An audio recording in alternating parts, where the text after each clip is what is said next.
அக்கா இன்னைக்கு கிச்சன்ல என்ன ஸ்பெஷல்? இன்னைக்கா மண் தக்காளி பிரியாணி தான் இன்னைக்கு ஸ்பெஷல். குட்டி, நீங்களும் இதை மறக்காம ட்ரை பண்ணி பாருங்க. இன்னைக்கு நம்ம என்ன பண்ணலாம்னு பார்க்கலாம் வாங்க. ரெசிபி கண்டிப்பா ஃபுல்லா பாருங்க. இப்போ இதுக்கு என்னென்ன தேவையான திங்ஸ் எல்லாம் பாத்துக்கலாமா? வெங்காயம், கடுகு, உப்பு, அப்புறம் தக்காளி, பச்சை தக்காளி, அப்புறமா கடலை எடுத்துக்கோங்க.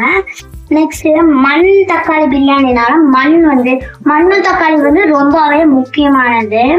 நெக்ஸ்ட் பாத்தீங்கன்னா அரிசி ஊற வைக்கோங்க. என்னக்கா தண்ணி இந்த கலர்ல இருக்குன்னு கேட்காது, மண் கலர்ல. ஏன்னா கொஞ்சோண்டு தக்காளி போடுவீங்கன்னா மண் தக்காளி பிரியாணி. ஓகே, நெக்ஸ்ட் எண்ணெய் எடுத்துக்கோங்க. இப்போ நம்ம எப்படி எங்கெங்க எது போடணும்னு பாத்துக்கலாம். ஃபர்ஸ்ட் எண்ணெய் ஊத்திக்கலாம். எண்ணெய் ஊத்திட்டு கரண்டி எடுத்து நல்லா மிக்ஸ் பண்ணிக்கோங்க. நெக்ஸ்ட் கடுகு போட்டுக்கலாம். கடுகு போட்டுக்கோங்க. கடுகு, அப்புறம் கடலை, அப்புறமா வெங்காயம், அப்புறம் இதெல்லாம் சேர்த்து கொஞ்சமா வதக்கிக்கோங்க. நல்லா வதக்கிக்கோங்க. அந்த வெங்காயம் வதங்குற வரைக்கும் நல்லா வதக்கணும். நெக்ஸ்ட் தக்காளி தேவை. அந்த தக்காளிய நல்லா அப்படியே உருத்தி விட்டு போட்டுக்கோங்க.